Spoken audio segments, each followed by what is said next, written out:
우리가 레위기 13번째 시간으로 영원한 소득이라는 제목으로 같이 말씀을 나누도록 하겠습니다.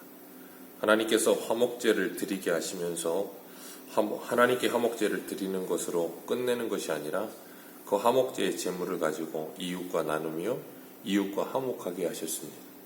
그리고 그 화목제의 제물을 하나님께서 제사장들에게 양식으로 그들에게 주셨어요. 그래서 성전에서 하나님께서 그들의 기업이 되시고 하나님만이 그들의 모든 것이 되신 그 제사장과 레위인들은 성전에서 하나님이 그들에게 주시는 것으로 만족하며 그것을 가지고 그들은 생활했습니다. 화목제물은 하루 동안에 먹을 것이고 자원제와 서원제는 이틀 동안 먹을 것이며 3일제는 먹지 말라 그러셨어요. 그걸 먹게 되면 부정하여질 것이다 그렇게 말씀하셨습니다. 그것을 통해서 하나님께서 하나님의 백성들이 먹는 것과 그리고 화목하는 것, 일상 속에서 이웃과의 관계에서 화목하는 것과 그리고 식사하는 문제, 그런 것까지 아주 작은 부분에서까지 하나님께서 그들에게 규례로 정하시면서 그들의 삶을 하나님께서 세세하게 관심을 가지고 계신다라는 걸 우리에게 말씀하시는 거예요. 그렇게까지 세세하게 우리에게 관심을 가지시는 이유는 하나님께서 우리를 하나님의 백성으로 삼으셨기 때문이에요. 우리를 사랑하시기 때문에 우리에게 지극히 관심이 많으신 겁니다. 그래서 바울은 먹든지 마시든지 무엇을 하든지 하나님의 영광을 위하여 하라 그랬습니다. 무슨 일을 하든지 마음을 다하여 하나님께 하듯 하는 삶을 사는 것. 어제도 우리가 말씀을 나눴지만 그러기 위해 필요한 건 하나님의 말씀이 우리의 중심에 있어야 된다 그랬습니다.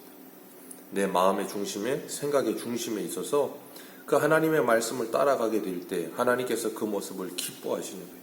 그렇기 때문에 우리는 그렇게 살기 위해 경건의 훈련을 끊임없이 하는 겁니다. 하나님의 말씀을 읽고 듣고 순종하며 내 육체의 소욕을 따라 살지 않고 성령의 소욕을 따라 살기 위해 본성대로 살지 않고, 많은 사람들이 그렇게 말을 해요. 나는 이렇게 태어났는데 뭐 어떡하라는 거냐고.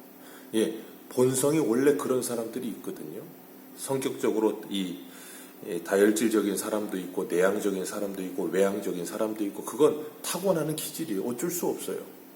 타고나는 기질은 바뀌지 않습니다. 그러나 그걸 우리들이 다듬어 갈 수는 있어요. 하나님의 말씀으로 제어해 가면서 하나님의 말씀에 훈련을 받는 거예요. 그건 우리들이 군대에 가는 군인들을 보면 잘 알잖아요. 군인들만 그런가요? 직장 생활을 할래도 직장에서의 규율이 있어요. 학교 생활을 할래도 학교에 규율이 있고요. 모든 어떤 단체에 들어가게 되면 거기에 규율에 맞게끔 우리들이 뭐하게 되면 변하게 돼 있어요. 그래서 유치원을 다니는 어린아이들도 유치원 등교 시간과 학교 시간을 맞춥니다. 어린이집을 다니는 3살, 4살 되는 애들도 밥 먹는 시간이 따로 정해져 있고요. 밥 먹고 나면 점심 먹고 나면 자는 시간이 따로 있고요. 그런 게 정해져 있어서 그 아이들이 처음 가서는 그게 안 되죠. 울고불고 난리가 납니다. 부모들이 아이 어린이집에 띄워놓고 나오면 그냥 가슴이 아파가지고, 나중에는 아이들이 적응이 되면 그 시스템에 돌아가면 거기에 적응이 돼요. 애들이 3살, 4살도 됩니다. 하나님께서 우리들에게 하나님의 백성으로서 하나님이 만들어 놓으신 하나님의 말씀에 이 아름다운 이 바운더리 안에 우리들을 넣어두시고 그곳에서 우리들이 그 말씀으로 훈련되어져 가면서 우리들이 주님의 말씀을 따라 살아가기를 원하시는 거예요. 각자의 소견에 옳은 대로 살지를 원치 않으시고, 오늘 본문에 화목제사를 드릴 때 하나님께 드리는 부분에 대해서 말씀하시면서 그걸 제사장에게 넘기라 그러셨는데, 기름은 다 불태워드리고 우편, 뒷다리 그리고 가슴 부위, 그건 제사장의 몫으로 주셨어요. 그리고 30절에 보면 우리 30절 가지 읽겠습니다. 시작. 여호와의 사명으로 그 사람이 자기 손으로 가져올지니 곧 그 기름의 기름과 가슴을 가져올 것이요 제사장은 그 가슴을 여호와 앞에 문들어 요제를 삼고. 아멘. 하나님께서 화제물을 제사 드리는 그 사람이 자기 손으로 가져오라고 이렇게 강조해서 말씀을 하십니다. 왜 그런 말씀을 하시는 건가 하면, 이 화제를 드린다는 거, 하나님께 이 화목제를 드린다는 거, 제사를 드린다는 거, 오늘날로 말하면 예배를 드린다는 거거든요. 하나님께 예배하는 건 어느 누가 대신할 수 없다는 거예요. 내가 하나님께 나아가서 하나님과 나와의 1대1의 관계 속에서 하나님을 예배하는 거예요. 그렇기 때문에 사람이 얼마나 많든지 아니면 사람이 없든지 그것과 상관이 없이 내가 하나님께 나아가는 거예요. 그리고 내가 하나님께 예배를 드리는 겁니다. 그렇기 때문에 우리가 공예배를 드릴 때에도 내가 하나님께 예배하고 있다는 것을 우리들이 잊지 말아야 되는 거예요. 우리는 예배하고 있다는 걸 자꾸 잊어버리고 집례하는 아니면 설교자가 그런 사람들이 예배하고 있다라고 착각을 하는 경우가 많은데 내가 예배하고 있는 겁니다. 그래서 보통은 예배 시간에 사회자도 세우고 말씀 봉독하는 사람도 세우고 헌금위원도 세우고 안내위원도 세우고 그러는 이유가 뭐냐면 무슨 일을 시키기 위한 게 아니라 내가 지금 하나님께 예배하는 이 시간에 하나님께 내가 지금 참여하여 예배드리는 사람이구나 하는 걸 기억하게 하는 거예요. 그러기 위해서 우리가 기도 순서도 맞는 거고 모든 것들을 하는 거예요. 안 그럴 것 같으면 그냥 목사가 다 하죠. 뭐 못할 게 뭐 있겠어요. 그런데 그걸 왜 다 나누겠어요? 그래서 제가 계속 이 재작년부터인가도 말씀드렸지만 예배 때마다 주일 오전만이라도 성경 봉독이나 뭐 그런 것도 했으면 좋겠다는 생각을 가졌다가 아직 그게 이행되고 있지는 않은데 그런 것들을 하나하나 다 역할을 분담하는 이유가 있는 거예요. 내가 예배자로 하나님 앞에 서는 그 마음가짐을 갖기 위해서. 그런 거 하려면 부담됩니다. 예, 여기 나와서 성경 봉독 혼자 하려면 부담되고요. 기도 순서 맡으려면 부담되고요. 예, 부담감을 갖는 거예요. 왜냐하면 예배 드리는 자니까. 그냥 소비자가 아니에요. 우리는 예배를 보는 사람들이 아니라고요. 하나님이 그래서 오늘 30절에 자기 손으로 하나님께 가지고 나오라고 말씀하시는 거예요. 그런데 많은 사람들이 예배를 하나님께 내가 직접 나가 드리는 게 아니고 남이 드리는 걸 그냥 멀리서 구경하는 식으로 예배를 드린다라고 착각하는 경우가 굉장히 많아요. 요즘 시대에는. 참 안타까운 겁니다. 31절에 보면 하나님께 드리는 화목제물의 기름은 번제단에 태우라 그러셨어요. 그리고 가슴은 아론 자손에게 돌릴 것이라 그렇게 말씀하셨어요. 하나님께서 그래서 제사장들이 살 수 있게 하셨어요. 구약에 보면 이스라엘 나라가 제사가 제사가 완전히 무너져 버렸을 때는 어떠는가 하면 레위인들이 다 뿔뿔이 흩어집니다. 사사기 같은 때. 그래서 미가의 집에 가서 레위인이 가서 거기서 개인 집 제사장을 하고 있잖아요. 왜요? 제사가 다 무너져 버리고 백성들이 하니까 제사 드리질 않으니까 제사장들과 레위인들이 어떻게 되겠어요? 그러니까 다 흩어지게 되는 거예요. 그건 그때만 그런 게 아니고 어느 시대든지 항상 그랬었어요.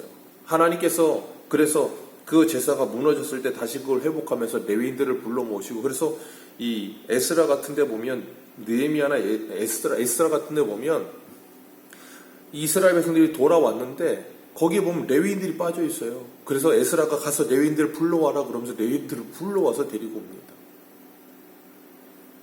그렇게까지 돼요. 그런 걸 통해서 하나님께서 뭘 말씀하시는 건가 하면 하나님께 예배가 회복되었을 때 제사장들이 살아난다는 걸 말씀하시는 거예요. 그들이 살 수 있다는 걸 말씀하시는 거예요. 다시 바꿔 말하면 오늘날 영적인 제사장인 우리 모두가 하나님께 예배하는 관계가 회복이 될 때 하나님께서 우리에게 뭐 하시냐면 너희는 먼저 그의 나라와 그 의를 구하라. 그리하면 내가 이 모든 것을 너희에게 더하시리라.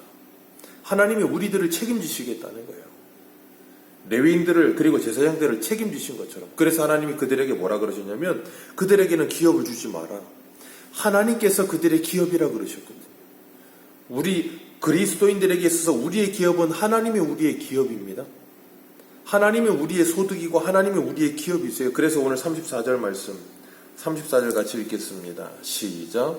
내가 이스라엘 자손의 화목제물 중에서 든 가슴과 든 뒷다리를 가져다가 제사장 아론과 그의 자손에게 주었나니 이는 이스라엘 자손에게서 받은 영원한 소득이니라. 아멘. 그들이 받을 영원한 소득이라. 그거 누가 주신다고요? 하나님께서. 그래서 34절 시작이 뭐예요? 내가. 하나님께서 하시겠다는 거예요. 우리에게 주시는 모든 소득이 누구라고요? 하나님. 그러니까 하나님, 우리에게 주어지는 모든 것들이 다 누가 주신 거예요? 하나님이 주신 거예요. 그러니까 우리는 어떤 상황에서든 어느 모습이든 하나님이 우리에게 주신 것에 만족하고 감사할 수 있어야 되는 거예요.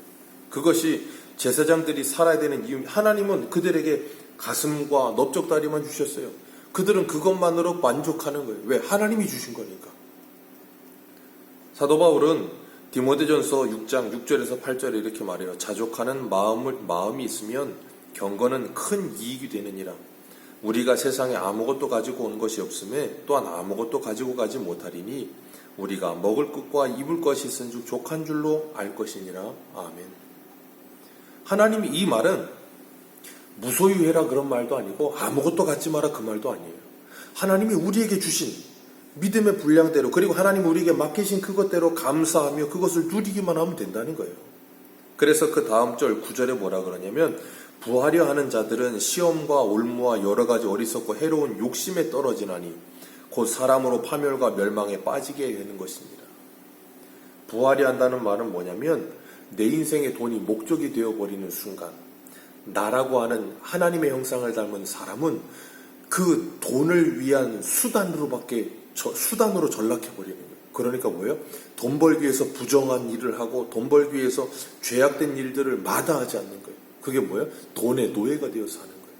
하나님은 우리들에게 그런 삶을 살지 말라는 거지 열심히 일하지 말라는 말도 아니고 최선을 다해서 부를 축적하라는 말도 아니에요.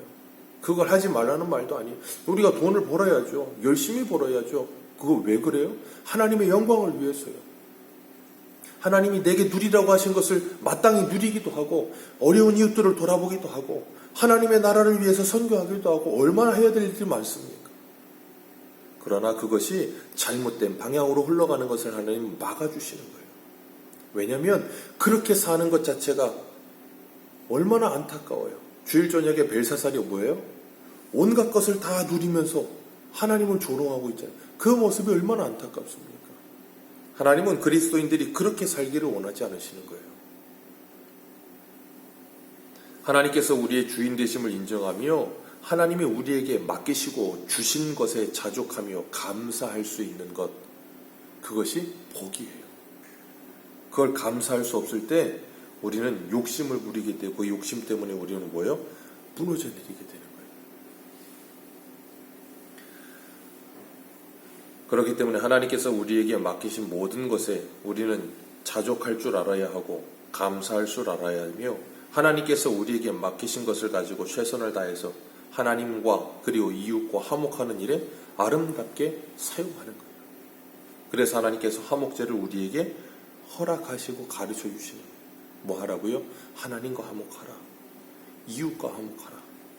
그것이 우리들의 예배의 가장 핵심이에요. 오늘도 우리가 이 하루를 시작하면서 하나님 앞에 예배의 삶을 살게 되는 줄로 믿습니다.